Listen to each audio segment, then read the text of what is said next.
Hamjambo. Asanteni sana. Thank you for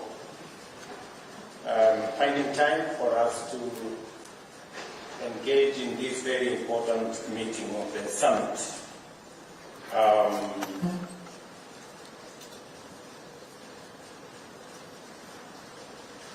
I thank you for taking time to participate in this very important summit.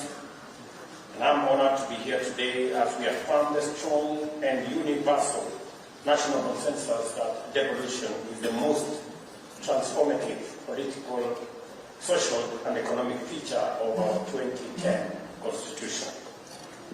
As I pointed out at our last meeting, the fortunes of our country depend decisively on how effectively we manage the devolution of national power and resources.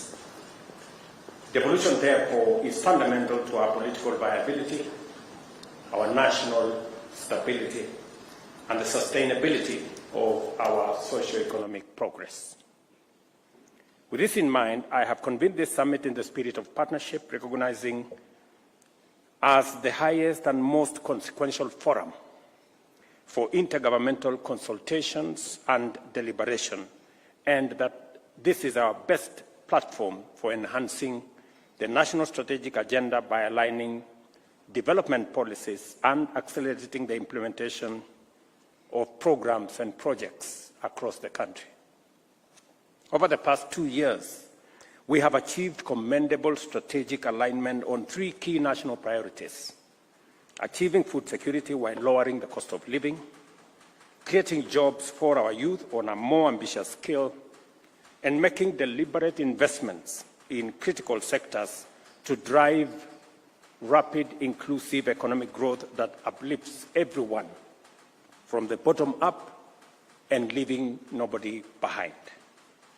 To achieve these goals, we agreed to collaborate in supporting strategic programs in agriculture and food security, affordable housing, micro, small, and medium enterprises and manufacturing, universal health coverage, and the adoption of digital technology. I am encouraged by the dedication and commitment demonstrated by county governments and governors in particular in implementing these initiatives. As a result, we have delivered and continue to deliver tangible progress in various crucial sectors. While challenges in national public finances have slowed down the pace of implementing key programs, we must take pride in our achievements, both in terms of the demonstrable on-the-ground impacts and in the improved coordination and collaboration framework we have developed. The immense potential of our completed and ongoing programs and projects is becoming increasingly clear to all and no longer can be denied. I would like to briefly highlight some of the accomplishments we have made in just 2 years. By distributing 7 million bags of subsidized fertilizer to farmers, we have significantly increased food production, moving closer to sustainable food security and manageable costs of living. Today, Kenya has high national food stocks, including 95 million bags, 50-kilogram bags of maize, 9 million bags of beans, 10 million bags of wheat, and 2 million bags of rice. In fact, I was in Tanzania the other week, and the Minister for Agriculture there was complaining that they have lost market for their maize into Kenya because we have produced enough maize. We imported 10 billion worth of maize in 2022. In 2023 and 2024, we did not import any maize, meaning that we are making progress in the right direction. We are making significant strides towards eliminating famine and reducing dependence on imports. At the same time, we are witnessing improvements in farmer productivity and incomes across value chains such as tea, sugar, coffee, and dairy. In fact, we doubled our dairy exports this year from Kenya, from about 4.5 billion to about 7.8 billion. That speaks clearly to what the trajectory we are headed. Ladies and gentlemen, I am sure you can attest to the progress of multiple housing projects under the Affordable Housing Program in your counties.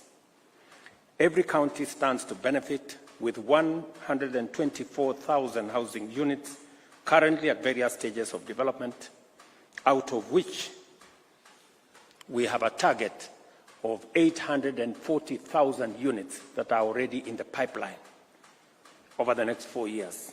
Beyond providing affordable and decent homes for workers and families at the bottom of the economic ladder, the Affordable Housing Program promotes equity and inclusiveness while creating millions of jobs. To date, the program has generated 200,000 direct jobs, with thousands more emerging through the building and construction value chain that supports housing development. Given the scale of projects in the pipeline, we anticipate that millions of additional jobs will be created as we move forward. The growth of MSMEs and manufacturing depends on strategic action to commercialize and industrialize agriculture. Enhancing agro-industrial capacity through value addition and manufacturing for exports is key, and our collaborative strategies include mobilizing investment for our county aggregation industrial parks, for which is a demonstration of partnership between the national government and the county government. Despite resource constraints affecting the completion of some county aggregation industrial park projects, we remain determined to see them through. Additionally, special economic zones and export processing zones are attracting investment, boosting manufacturing, and driving exports. Ongoing and planned projects in Busia, Kirinyaga, Murang'a, Eldoret, Kwale, Nakuru, Dongo Kundu, and Naivasha will enhance wealth creation and employment opportunities. Our redesigned universal health coverage strategy, Taifa Care, is overcoming the technological and operational challenges to ensure that every citizen, regardless of status or means, has access to quality, affordable health care. The challenges faced in transitioning to the Social Health Insurance Fund and the Social Health Authority reforms are due to the scale and ambition of Taifa Care. For the record, the scale, boldness, and ambition of Taifa Care are unprecedented, and we are confident that the challenges that became part of this program initially have now been overcome. The progress we are unlocking under Taifa Care will enable us to achieve a goal that has eluded us for many decades: a functional and inclusive system that delivers universal health care as a fundamental entitlement for all Kenyans. I think we are all alive to the fact that universal health care was part of the NAC government plan. It was part of the Jubilee administration plan. And I am persuaded beyond doubt that those two successive governments believed in this program and they wanted it implemented. It just happens to be that fate has conspired that we are the people to implement it. And I want to tell you that we will, and we will succeed. I can already see progress that has been made. The naysayers are becoming fewer. I saw the media today, they were saying the other weeks, oh, this thing is not going to work. Now they are saying it is working, but it is creating two categories of Kenyans. Okay, that's good progress. At least we are beyond the point where is it working or not. Okay, so we will move on to that other step, and we will demonstrate to them that, in fact, it is working for everybody. And I have no doubt in my mind that this program will work, because my team and I and the Council of Governors, we have spent countless hours figuring out how this is going to be rolled out. Similarly, our digital superhighway and creative economy programs are mobilizing investments and creating jobs for digital workers nationwide, promoting transformation at grassroots level. This means that every county is therefore fully in play as regards to two salient components of our digital economy development strategy. The first component is our accelerated effort to provide 100,000 kilometers of last-mile fiber optic infrastructure supported by the establishment of digital hubs in every ward. The second is the concurrent initiative to equip youth with digital skills, which has already benefited 700,000 young people who have already been trained on digital skills. Education and training and skill development are being delivered through the Ajira and Jitume programs in learning institutions, including in Tibet, and constituency innovation hubs across the country. Thanks to these interventions, more than 180,000 young people have secured jobs online. We project that within 2 to 3 years, this program will have the capacity to generate over 1 million digital jobs. I wish to state that I acknowledge your concerns regarding the disruptions caused by delay in disbursing funds to county governments. The intermittent flow of resources, especially conditional grants and development funds, has undermined the ability of county governments to effectively support the implementation of strategic national programs and complementary county projects. It is deeply regrettable that our overall development and service delivery outcomes would likely have been much more different under a more favorable fiscal environment. I appreciate your understanding that due to unavoidable internal and external factors, our recent periods has been marked by exceptionally challenging macroeconomic and public finance volatility, compounded by the severe socio-political challenges experienced earlier this year. Nevertheless, I urge you to focus on the silver lining. Through determined effort, we have stabilized the economy. As a result, inflation has reached a historic low of 2.8 this month. Our currency is strong, and our foreign exchange reserves are robust. We are beginning to see the coming down of interest rates. Consistently over the last 6 months, our fuel products have come down, including yesterday, by about 4 shillings, and we are making progress in the right direction. In other words, the conditions are now in place for us to achieve a stronger economic outlook and maintain consistency in disbursement of allocated revenues.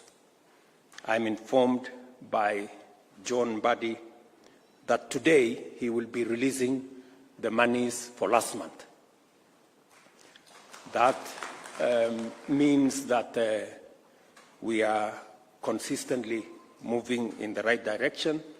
As and when the situation improves, we want to be consistent as we support counties to discharge their responsibility. That said, 3 significant challenges remain: high public debt, including pending bills and sustainable public wage bill, and inefficiencies in revenue collection and utilization.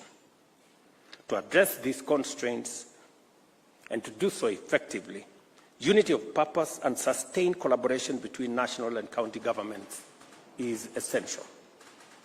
Our continued cooperation will enable us to expand fiscal space, improve budgetary allocation, and ensure timely disbursements to counties.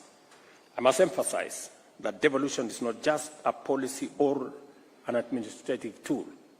It embodies the fundamental aspiration of our citizens, is a fundamental principle of our nationhood, and an essential constitutional value and transformative pillar of our governance. For this reason, devolution is here. Devolution is a critical catalyst in the actualization of our national values and principles of governance, carrying with it our shared mandate and collective power to guarantee basic rights, empower every citizen, eliminate discrimination, and also resolve historical injustices.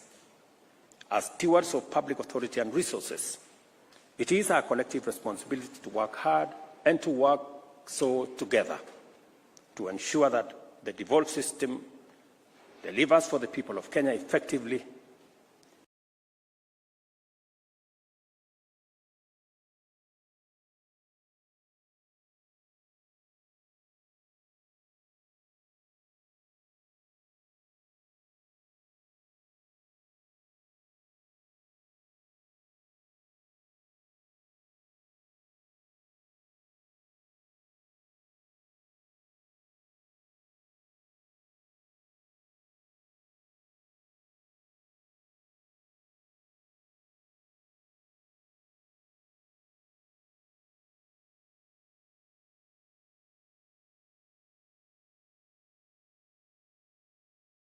efficiently and accountably. We understand the constraints within our national fiscal framework.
Which limits our ability to fully meet county government expectations for shareable revenue. This challenge cannot and should not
be mistaken for lack of commitment to devolution. Rather, it is a temporary difficulty arising from inherited fiscal vulnerabilities, and the incomplete implementation of devolution.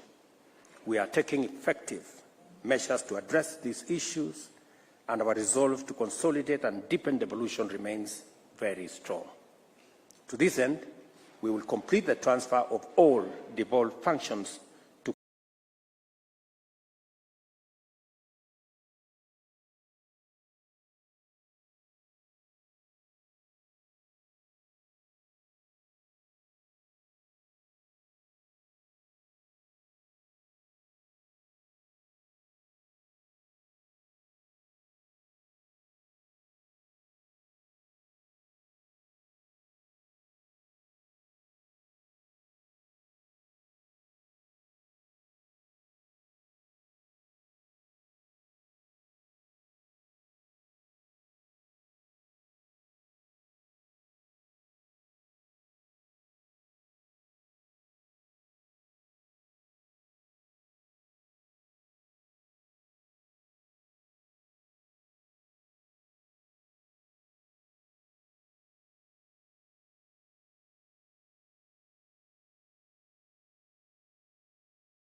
county governments without delay.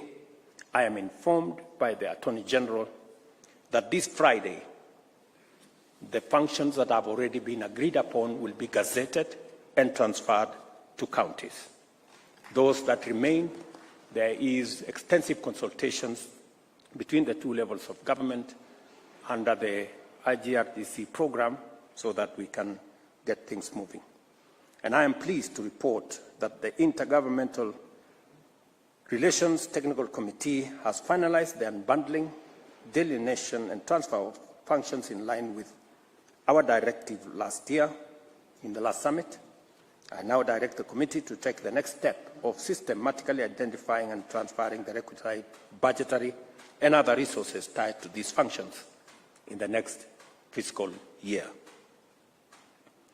Harmonious intergovernmental relations, as outlined in Article 6 of the Constitution, are essential for effective and sustainable devolution and, by extension, the success of our national socio-economic transformation agenda. While the two levels of government are distinct, they are interdependent. Our relations must therefore be built on consultation and cooperation. It is in this spirit that I have consistently engaged with county governments and their leadership, both formally and informally, consulting governors to align our strategic agendas.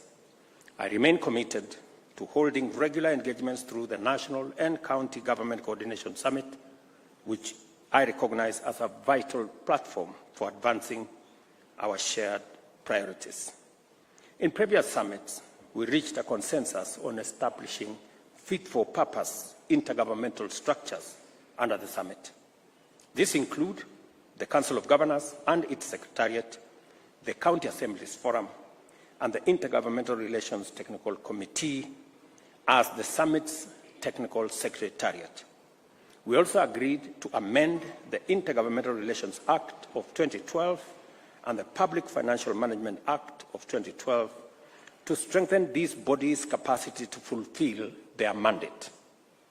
I am pleased to note that the necessary measures are on track to achieve these resolutions.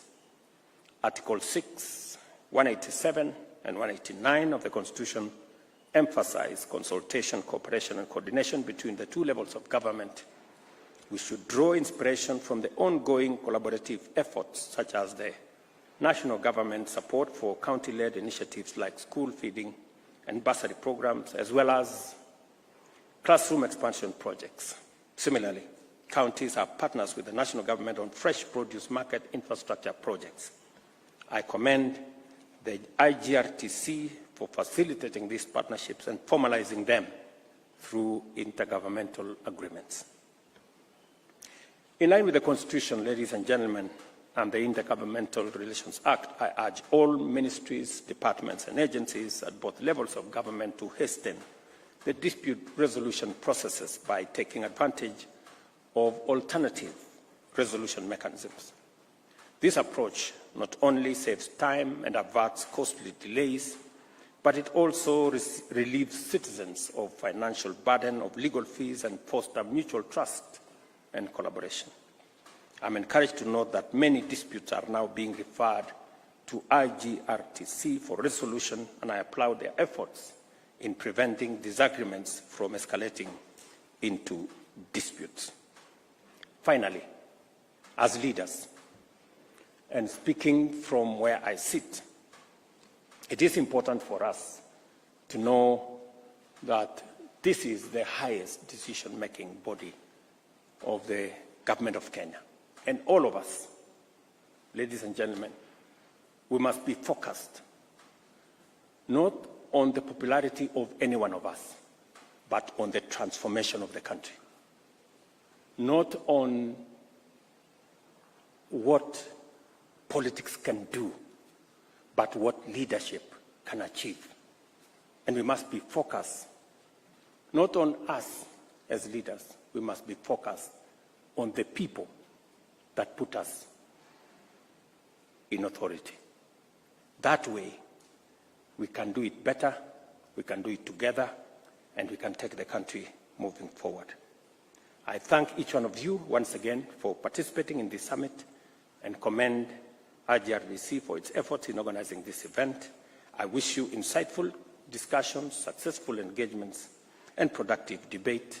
And as I look forward to engaging with the outcomes of this summit. Together, let us work hard to fulfill our respective roles in ensuring that devolution delivers for the people of Kenya. I thank you.